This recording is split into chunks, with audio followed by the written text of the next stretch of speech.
Adam Walsh was a 6-year-old boy. He went shopping with his mother Reve in the afternoon on the 27th of July 1981 at a department store Sears in a Hollywood mall. When she went to look for a brass lamp on special, only a few aisles away, she left Adam playing Atari video games at a kiosk where several other boys had gathered around, taking turns playing them. Only minutes later, at 12:15 p.m, she returned without a lamp as they were out of stock, and she went to the spot where she had left him, but he and the other boys were gone. A manager explained that the boys had argued over whose turn it was to play. A 17-year-old security guard broke up the fight and asked them if their parents were in the store. When they responded no, he told the boys, including Adam, to leave. They left the store through the exit, which Adam was unfamiliar with. The boys went on their own way, and Adam was left there by himself. It was thought that Adam was too shy to talk to the guard and tell him his mother was still inside the centre. Meanwhile, as a mother was unable to find Adam in the toy department, she asked a store clerk to make an announcement over the PA system and continued to look for him throughout the store. After searching fruitlessly for more than an hour and a half, they failed to locate him, so she contacted the police at 1:55 p.m. A helicopter and ground search followed. After 4 days, the investigation stalled. On the 10th of August, approximately 120 miles north of the mall, 2 fishermen launched their boat into a drainage canal along the Florida Turnpike near Vero Beach. They discovered something floating in the water, and at first it appeared to be a doll. Upon closer inspection, to their horror, they realised it was a severed head. Divers searched the canal, but found nothing else. The following morning, his parents John and Reve appeared on national television, saying that they hoped that Adam was still alive and offered a $100,000 reward for his safe return. Soon after, on the same day as the televised event, the recovered remains were identified by a medical examiner as Adam's through dental records. The coroner ruled that the cause of Adam's death was asphyxiation. The state of the remains suggested Adam had died several days before the discovery of his head. The rest of his body was never recovered. Initially, Adam's father was considered a prime suspect, but was quickly cleared. Years later, investigators looked at Otis Toole as a suspect. He was at the Sears store the day Adam was abducted. Toole was later seen outside the front entrance, and several witnesses placed him in the Hollywood area in the days leading up to his disappearance. Toole was a convicted serial killer, but he confessed to many murders that he hadn't committed. In October 1983, Toole confessed to murdering Adam. Toole convinced Adam to get into his 1971 Cadillac with promises of toys and candy. Adam, who was at first docile and compliant, began to panic as they drove from the store. Toole then got upset and punched Adam in the face, knocking him unconscious. Toole drove to a deserted road where he raped Adam for 2 hours, strangled him to death with a seatbelt, then dragged him out of the car and decapitated him with a machete. He then incinerated his body in an old refrigerator when he returned to his home in Jacksonville, Florida. He claimed that he wanted to make him his adopted son, but given the close relationship he had with his loving parents, this was not very likely. Determining the source of the blood found in the car was not possible. The police ultimately lost the blood-stained carpet from the car, the machete said to be used to decapitate Adam, and eventually the car itself. Investigators found a pair of green shorts and a sandal similar to what Adam was wearing at Toole's home.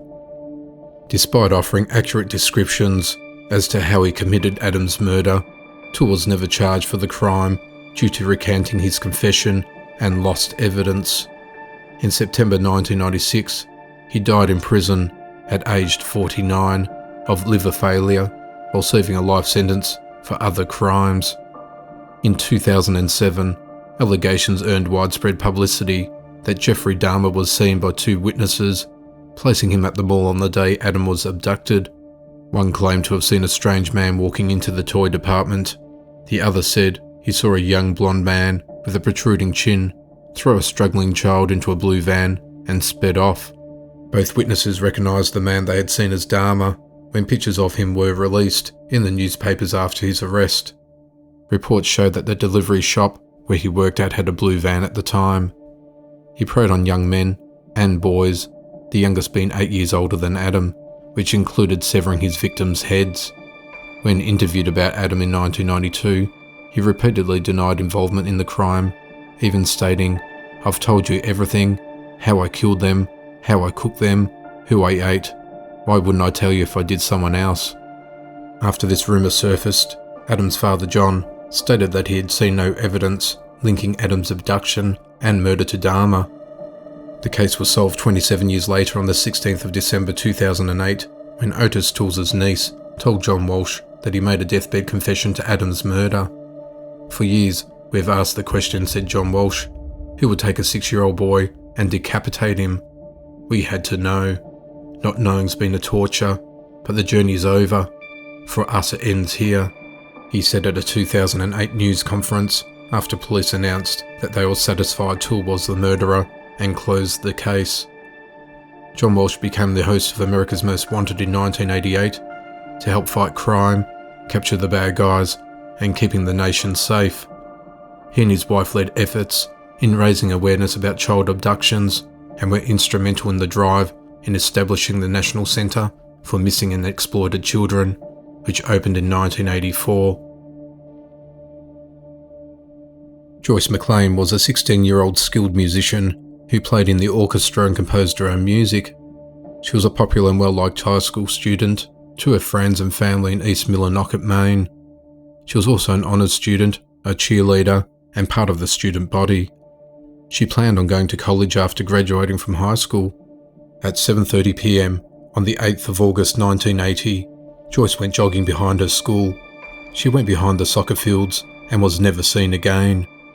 When she didn't come home that night, her mother Pam became concerned. A search for her soon began.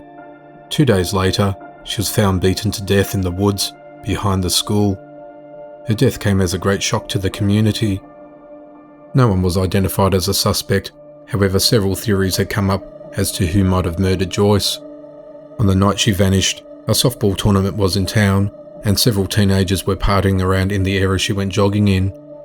One theory was that she was harassed by the locals, who later took her to the field where she was found, attempted to rape her, and ended up beating and killing her. Another theory was that she was murdered by workers at the local paper mill. However, no suspects were named. A detective who worked on the case stated that he was certain he knew who killed Joyce, but he also stated that he believed that the person responsible was no longer in the position to harm anyone else in the general public. For years, Pam had tried to have Joyce's body exhumed in order to find new evidence. The case was aired on Unsolved Mysteries on the 15th of February 1989. In 2008, Joyce's body was exhumed for a second autopsy and new evidence was uncovered. In 2009, her gravesite was vandalised repeatedly by unknown assailants. It was unknown if it had any relation to her murder. After this case was reopened, along with the fresh evidence, a new witness came forward that implicated Philip Fournier. In 2009, he was officially named a person of interest. The case was solved in March of 2016 when Philip Fournier was arrested and charged with Joyce's murder. He had actually been considered a person of interest in this case since she was killed. On the night of her death, Fournier, who was 19 at the time, stole an oil truck and crashed it just a few blocks from the area where her body was later found. Several witnesses, including his mother, stepfather, and priest, all stated that he confessed to killing her or being involved in her murder. He also had confessed to the crime to investigators during several different interrogations throughout the years. During these confessions, he claimed that other men were involved in the crime. However, all were ruled out as suspects. Several years after Joyce's murder, Fournier confessed it to his supervisor. The supervisor asked him how he'd gotten away with the crime. He told him that he purposely misled the investigators by naming other men as being involved in this case. Other witnesses stated that they had seen Fournier near the school around the time that Joyce vanished. They noticed that he had a bottle of hard liquor with him. In some of his confessions, he claimed that he had killed her by striking her in the head with it. Two witnesses also stated that on the night she vanished, they'd seen him running away from the area where her body would later be found. A few days before her death, he told his stepbrother that he had a crush on her. He also told his stepfather that he wanted to take up jogging, which was an activity that she also did. In some of his confessions, he accurately described certain parts of the crime scene, including a telephone insulator found next to her body, which he also claimed to struck her with, and that her hands were tied behind her back, she was lying on her stomach, and her hair was tied back in a ribbon, and that she was on her period when she was killed. According to the police, the details about the insulator and her period were never released to the public. Also, he took an officer to the exact spot where her body was found. Fournier had several previous convictions on charges of possession of child pornography, burglary, and theft. He pleaded not guilty to the murder and charge and asked for a trial by judge. His defence claimed that his confessions were unreliable due to the injuries he sustained from the truck crash. They pointed to other suspects in the case, including Peter Lally, the man who found Joyce's body, Joe Albert, a criminal who killed another woman in 1983, and the men whom Fournier previously named in his confessions. However, all had already been ruled out by the police, either through alibis or other means. Fournier's trial began in January of 2018. On the 22nd of February, he was found guilty of first-degree murder. In April, he was sentenced to 45 years in prison. Kurt Sova was a 17-year-old student. He lived with his parents in Newburgh Heights, Ohio. He was the youngest of 4 sons and was close to his parents. His parents recalled that he'd never got into trouble. On Friday, the 23rd of October 1981, he left his house in the afternoon. A block away, he met up with a friend. The friend suggested that they go to a Halloween party at a duplex 2 miles away. Kurt never returned home that night.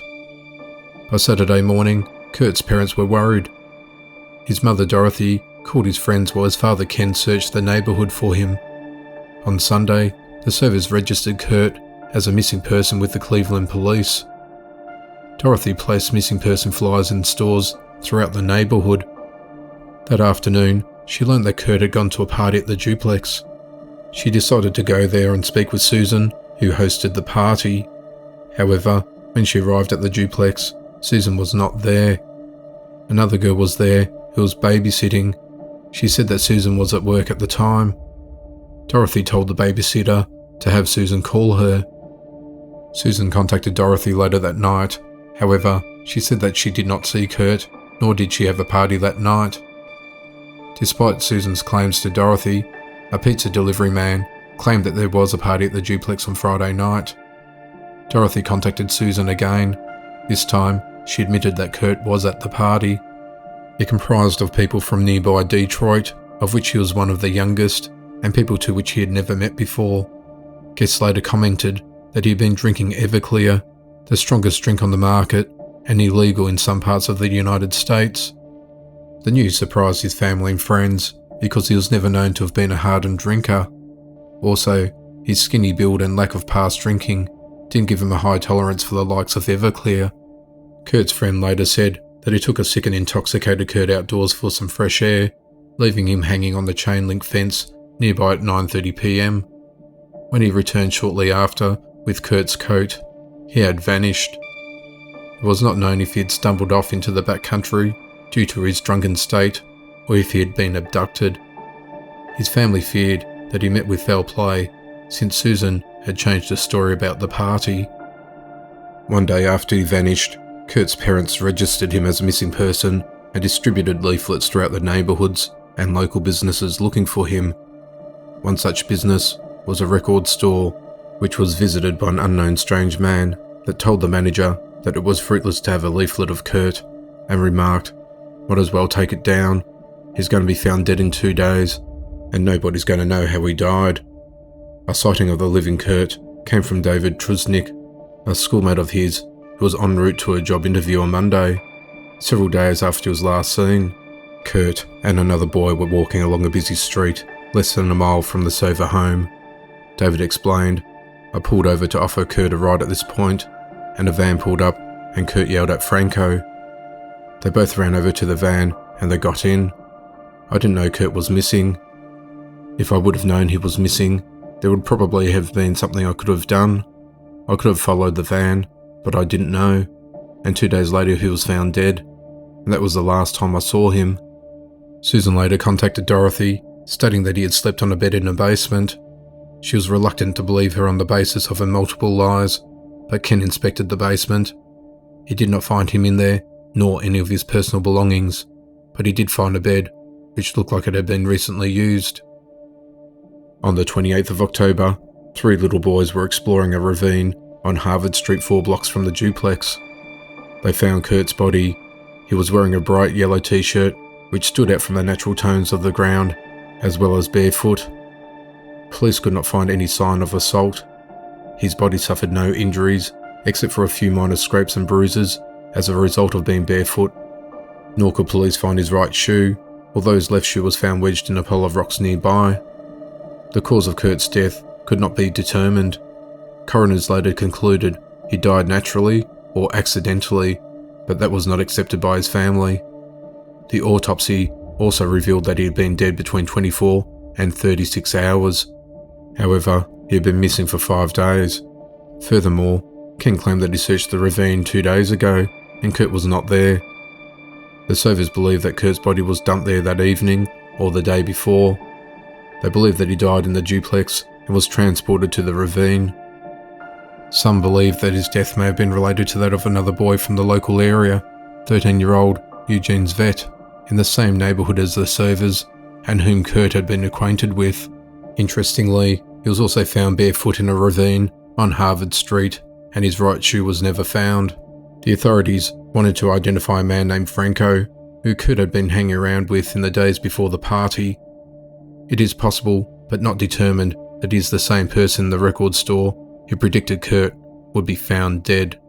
On the same day as the discovery of Kurt's body, the manager of the record store, whom had earlier been told that the search for him was pointless, received a bouquet of flowers with a card from the strange man that read, "Roses are red, the sky is blue. They found him dead, and they'll find you dead too." The incident was reported to police, who arrested and interrogated the man. Police determined he was mentally and emotionally disturbed, but ruled him out as a suspect in Kurt's death. After his release from police custody, he left Newburgh Heights and hadn't been seen since. Investigators believed that whoever put Kurt's body in the ravine was familiar with the area. Both Kurt's parents passed away since his death. Kurt's father Ken died in 2001, and his mother Dorothy died in 2014, without hearing any new info in the case. 2 of his brothers have also since passed away. His third brother, Kevin, is still looking for answers. The case remains unsolved. Holly Krewson was a 23-year-old local of La Mesa, California. She had aspirations of becoming an actress. As a child, she was entered into several beauty pageants. She also took dancing lessons and danced at the pageants. Sadly, at the age of 11, she was molested by a family friend. After her parents divorced, she stopped attending the pageants, dropped out of school, and started working as a waitress. She ended up with an abusive boyfriend, Jack Sutton. He was arrested several times for beating her, but she always took him back. Due to her relationship with Jack, Holly spent less and less time with her mother Gwen. In February of 1995, she visited Gwen at her print shop. Gwen saw her one last time in spring of that year before she entirely vanished. The last person to see her was her father when she visited him at his home on the 4th of March. After not hearing from her for several weeks, Gwen called a few of her friends. However, none of them had heard from her either. Gwen contacted the police and reported Holly missing. However, little was done since she was an adult. 2 years later, with her still unaccounted for, police took a closer look at Jack and his criminal past. However, he passed a polygraph test. On the 27th of August 2001, which would have been her 30th birthday, a San Diego newspaper ran an article about her disappearance. After reading it, a local psychic claimed that she began receiving images of her. She first saw Holly in a hospital bed, unconscious. She met with Gwen to tell her about her visions. She claimed that Holly had left California to escape Jack. She believed that Holly had been in an accident involving a drunk driver. She saw images of her in a hospital gown. She felt Holly was in hospital, named Marymount, near the towns of Marysville and Kenwood, but she could not discern much more. 3 months later, Gwen received a shocking phone call. The caller said, "Hi, Mama." She said, "Who is this?" And the voice said, "Holly," and it sounded like she was crying. She recorded a portion of the call with a tape recorder. During the rest of it, the caller claimed that she was in Ohio. She then hung up, and Gwen did some research and found that there's a Marymount Hospital in Marysville, Ohio. However, when she contacted it and nearby police departments, she ran into several roadblocks. Because Holly was over 21, even if she had been treated in the area, her records remained confidential. However, police have since found a new lead that could help find Holly. While trying to track down Jack, a detective uncovered new information. The owner of the Pines Anita campground, which is located in Julian, California, 50 miles east of La Mesa, recalled seeing her there in 1995. This was a few months after she was seen by Gwen. She, Jack and a man named Humby were at the campground. Jack began drinking and causing a disturbance. When the owner asked him to leave, Jack pointed a gun at him, threatening to come back and shoot him. Police wanted to speak to and locate Humby, but were unsuccessful. Meanwhile, Gwen continued to search for Holly. The case first aired on Unsolved Mysteries on the 25th of June, 2002. It was also featured on the Montel Williams show, where she met with infamous psychic Sylvia Brown. Sylvia claimed that Holly was still alive and working as a stripper at an adult club in Hollywood. Gwen and her family went there and searched several nightclubs, to no avail. In 1996, 1 year after Holly vanished, skeletal remains were found off Route 79 in Descanso near San Diego. In March 2006, dental records confirmed that they belonged to Holly. The police treated her death as a homicide. Investigators later determined that the phone call was a cruel hoax from a prank caller in Canada. Sadly, Gwen died at the age of 61 in 2003. Until the end, she believed that Holly was still alive, when in fact, she was deceased the entire time. Sadly, her sister Tiffany has also passed away since. Holly's killer has never been caught.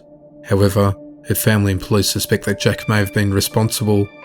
It's important to note that the area where her remains were found were located along a direct route between the campground where she was last seen and La Mesa. The case remains unsolved.